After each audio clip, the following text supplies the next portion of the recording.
All right, so answer the review questions, bless you,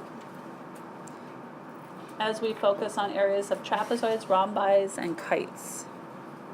I've never seen it written rhombuses. We always call them rhombi.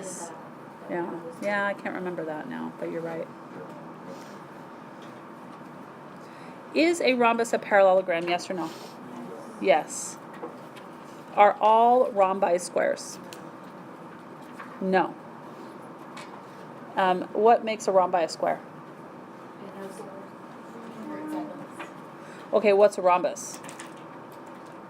Figure with congruent sides. Okay, so a parallelogram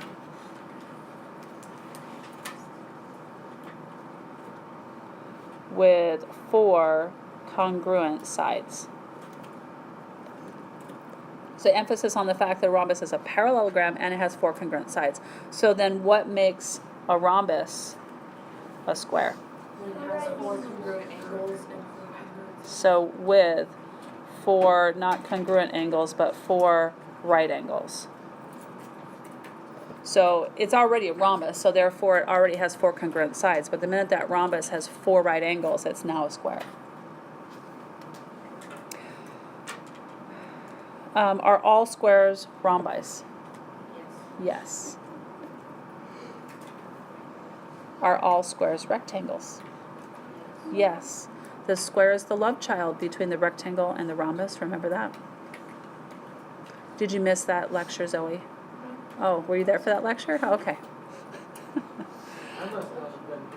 You must not have been here, because that was a great lecture. It was a great story. All right, so number 4, cross out the figure that is not a rhombus. What about the first one? Why is that not a rhombus? Okay, so that does not have 4 congruent sides. What about the second one? Yes, and the third one? Yes. All right. So a kite, we looked a little bit at kites when we looked at quadrilaterals, but a kite is a quadrilateral with 2 pairs of congruent adjacent sides. So when you look at a kite, these are the congruent adjacent sides here.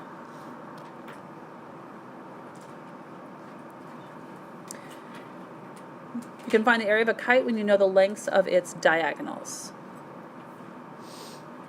And so we'll look at that in a minute. So number 5, circle the kite. That's a toughie, right? There's that kite. There's 1 pair of congruent sides, and there's the other pair right there. Number 6, the figure at the right is a kite. What is the value of x? That's another toughie. What's the value of x? 5. All right, next. So the area of a trapezoid, you must know that area formula. I will not give it to you. And let me explain where it came from.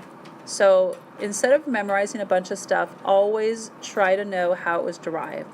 So if I take this trapezoid right here and I reflect it, flip it, and slide it over, so do a glide reflection, I would have something that looks like this.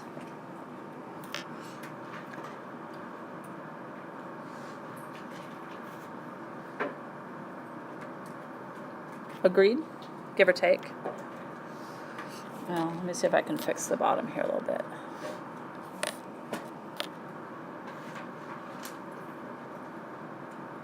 So I'd have something that looks like this, where the b sub 1 is now here, and the b sub 2 is now here. What is this whole thing here? A parallelogram. And what is the area of a parallelogram? Base times height. Well, what's the base of this parallelogram? Base sub 1 plus base sub 2, right? That's where this comes from. So this is your base, and then this is the height. But we only want half of the whole parallelogram, so that's where the half comes from. Half of the height of that parallelogram times the base of the parallelogram, which is now base sub 1 plus base sub 2. That's where it's derived from. So you don't have to memorize something if you know where it came from. So, number 7, the bases of the trapezoid are parallel or perpendicular? They are parallel.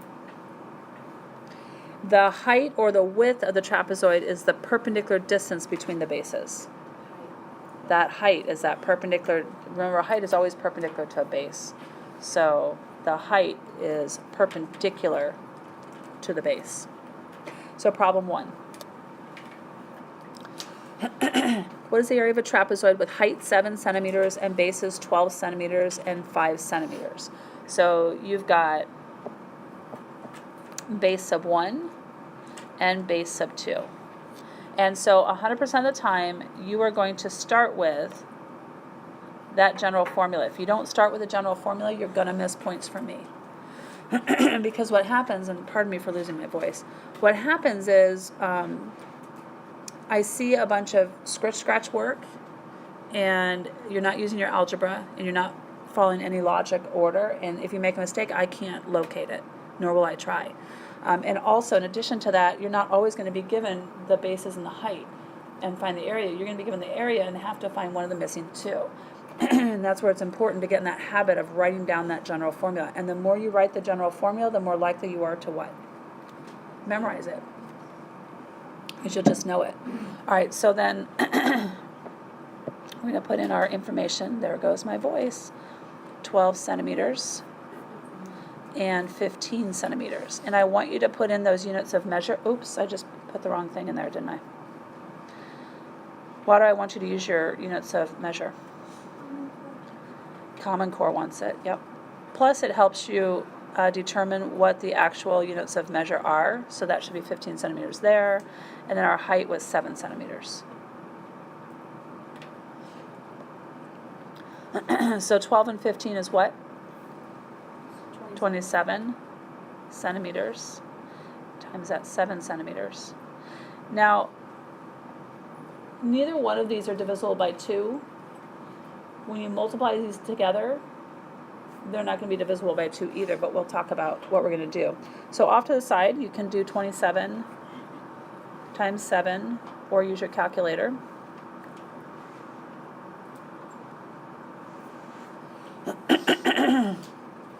So I get 1/2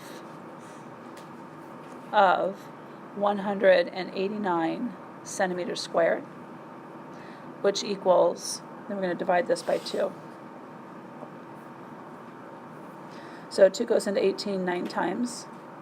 2 goes into 9 4 times. We're going to add a 0. How many is left over? 2 times 4 is 8, so from 9 isn't there 1 left over? So doesn't 2 go into 10 5 times? So it's 94.5. And so the trapezoid is 94.5, and it's squared centimeters because we had centimeters times centimeters. So for these kind of problems, you prefer the decimal instead of That'll be fine because it's a real life example. And you can walk into Home Depot and go, I need, such and such 94.5 centimeters squared. And they should be able to figure out what that is. So that's reasonable. And I expect you to be using your calculator. All right, so example 2, finding the area using a right triangle. So suppose H decreases in trapezoid PQRS so that the measure of angle P, so here's the measure of angle P here, is 45 degrees. So this height is getting shorter, and that decreases that angle there. While angles R and Q, these two angles here, stay the same. What is the area of trapezoid PQRS? So question 11 says, if the measure of angle P is 45 degrees, is the triangle still, this triangle here, is it still a 30, 60, 90? No. And so your trig is going to be pulled into this. Your trig knowledge and your special right triangle knowledge is going to be pulled into this section. So if this were still 60, notice how we have one side length here? Can't I find the measure of this side length and the measure of PS, just knowing that that's 60 degrees and just knowing one side using our pattern for the 30, 60, 90? How does it go? 30, 60, 90, and then 1, red 3, 2. But now we're going to switch it to a 45-degree angle. So the question asks, is it still a 30, 60, 90? No. Is a triangle a 45, 45, 90? Yes. So are the legs of a 45, 45, 90 triangle congruent? Yes. So what they're getting at is, even though this angle is decreasing and so is that height, this is staying the same, isn't it? So for that angle to decrease to a 45-degree angle, this height here must be exactly the same distance as that there. So what does the height now become? 2 meters. And so that's what they're getting at. So the height is 2 meters. So the area is found below. So we are going to go ahead and use the area formula for a trapezoid, because overall this is a trapezoid. Definition of a trapezoid is that you have one pair of parallel sides. The other two sides are not parallel. And that's how you can identify a trapezoid. A trapezoid can look like a bunch of different things. It can look like this. It could look like this. Right? So there's all kinds of different ways you can view a trapezoid, as long as you have just one pair of parallel sides, here and here, here and here, it's a trapezoid. So here we're going to plug in what we know, and that's what they've done here. So what's our justification for this step here? It's the equation. Which was given, essentially. Essentially it's given.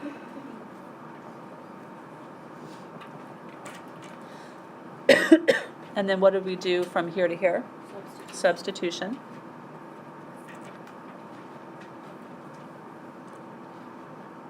Prop of equality. And then from here to here, what's the only thing that changed? Addition. And technically, it's not the addition property of equality, because we didn't add something to both sides of an equal sign. Didn't we substitute in for 5 plus 7 an equal value of 12? So again, that substitution property all the way down here, in my opinion. And so the area of the trapezoid is 12 meters squared.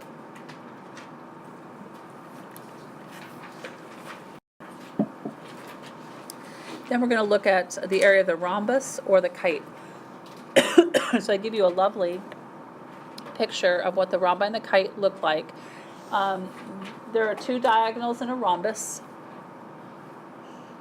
They're going to call one diagonal D1 and one diagonal D2. Remember in a rhombus that these diagonals bisect each other.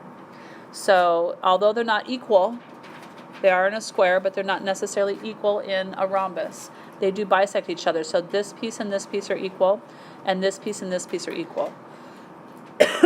On a kite, they're also going to call this diagonal 1 and diagonal 2.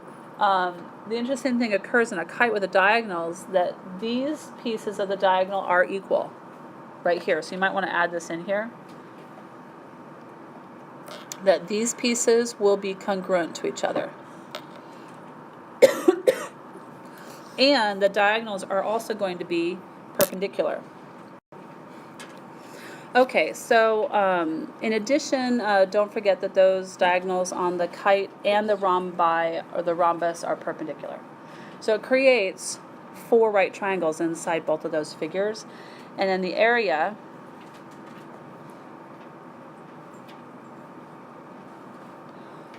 of a rhombus or a kite is always half the product of the lengths of its diagonals. So you're going to multiply the length of the diagonals together and then take half. Again, you've got to memorize that. I don't have a derivation for that one for you. So describe one way that finding the area of a rhombus or a kite is different from finding the area of a trapezoid. What are you going to say? They're vastly different, aren't they? You use diagonals instead of height base. Correct. So there you go.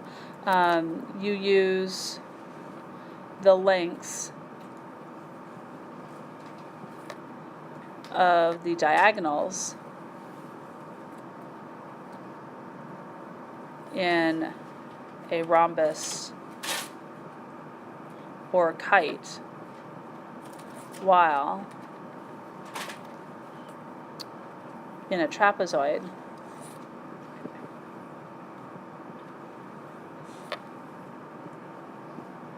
you use base lengths.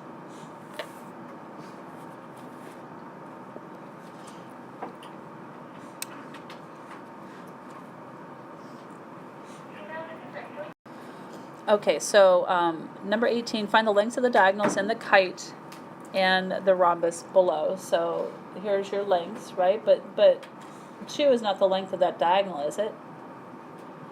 What's the length of the whole diagonal? 4. And then the other diagonal? 6. And you can see here quite clearly that the longer diagonal on the kite is not bisected, but the shorter diagonal is. And then here, these are both bisected. So what's one length? 6 meters and 8 meters. So let's look at problem 3. What is the area of a kite with diagonals that are 12 inches and 9 inches long? So if I were to draw a picture of that kite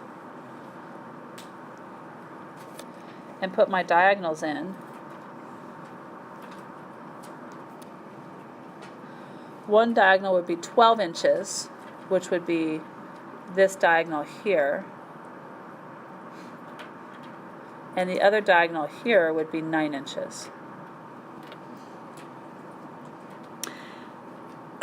So 19, we're going to look at the error analysis. So let's look to see what they did wrong.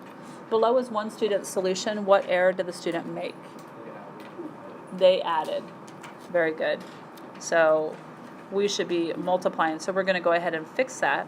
So we're still going to take area equals 1/2 d sub 1 times d sub 2.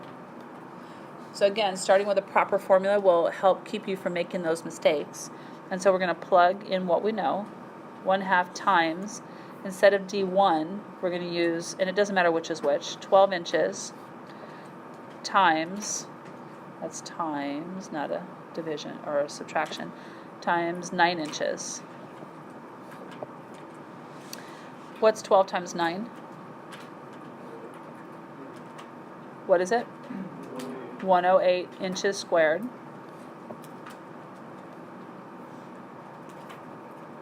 And so area is equal to, what's half of 108?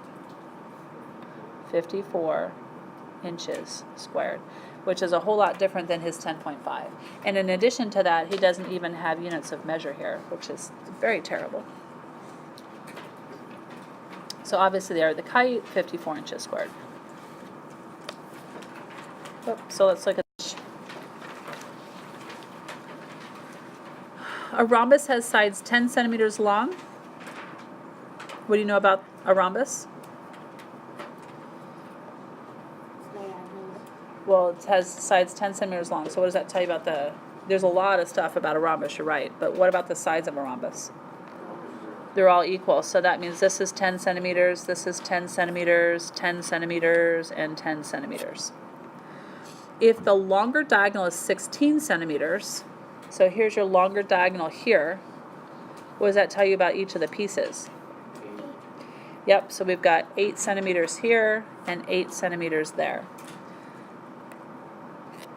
What is the area of the rhombus? Well, we don't know this length here, that's why they're calling it x. Do I need that length in order to find the area? Yeah. Is there a way to find it? How so? Remember that the diagonals of rhombus are perpendicular to each other. So don't we have this lovely right triangle here? How do you find the missing side length on a right triangle? Pythagorean's theorem. So that's what they're going to walk you through here. And so we've already done a lot of this. So let's use Pythagorean's theorem here to solve it. So we have a squared plus b squared is equal to c squared. So we're going to plug in for everything that we know. What is our c squared? Is it the x, the 8, or the 10? The 10. So it's important to realize that. So we've got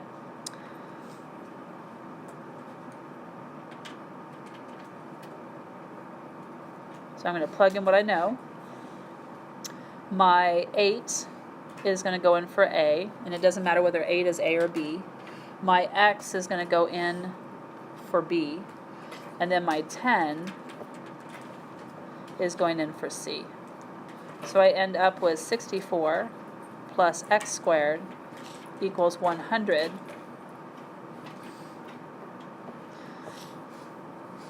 what is 100 minus 64? Because we're going to subtract 64 from both sides. 36. So we end up with x squared equals 36. And then how do we solve for x? Take the square root of both sides. Normally we would do plus or minus, but it's a length, so I know it cannot be negative. So x is 6 centimeters. So then we're going to find the area of the rhombus. What's the area formula for a rhombus? 1/2 diagonal 1 times diagonal 2.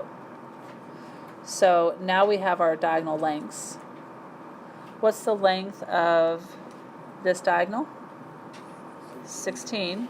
So we've got 16 centimeters times, what's now the length of this other diagonal here? So we've got 6 here, and let's go ahead and put that in. So we've got 6 and 6, that's where our 12 is coming from. So then use your handy dandy calculator and multiply. What can you use in your calculator for 1/2? You can either put this in your calculator as parentheses, 1 divided by 2 and parentheses, and then through here if you're using a graphing calculator. Or what could you use instead of 1/2? 0.5. So you do 0.5 times 16 times 12, what do you get? And you did it with a, whoops, you did it with a 1/2 also? No, it's 192, so that would make it 96 if it was Okay, so yeah, if I want you to take half of it. So is it 96? Yes. Okay, so 96 centimeters squared. So the area of the rhombus is 96 centimeters squared. So these are going to be your harder problems because you're going to have to figure out, what do I have, what do I need, how do I get it? So, because squares are rhombuses, could we use that to find the area of the square? Say that again. Squares are rhombis, yes. Yeah. Could we So use that to find the area of the square? use From what? That. Oh, Could yeah. we- Mm-hmm. Yep. But it's usually easier, Yeah. unless you don't have the side lengths of the square, it's usually easier just to take side length times side length. All right, so any other questions, issues, concerns? All right, so look at your lesson check. I'll give you a minute to do that.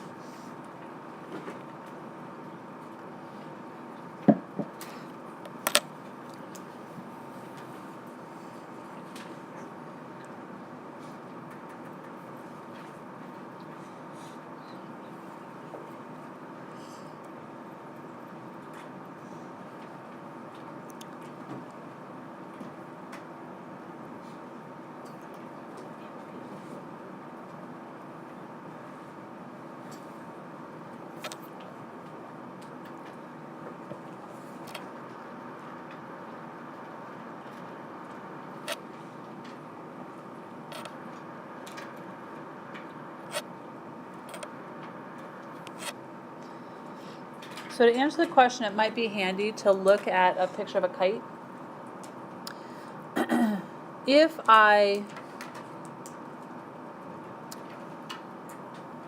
The question is, do you need to know the lengths of the sides of this kite in order to find the area of the kite?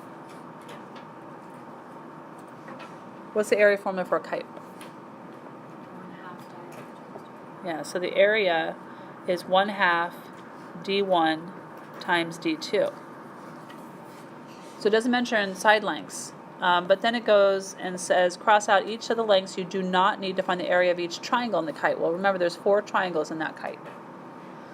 I really only need, these are all 4 of these triangles, these diagonal pieces that make up the triangles. Aren't they the legs of each of the 4 right triangles?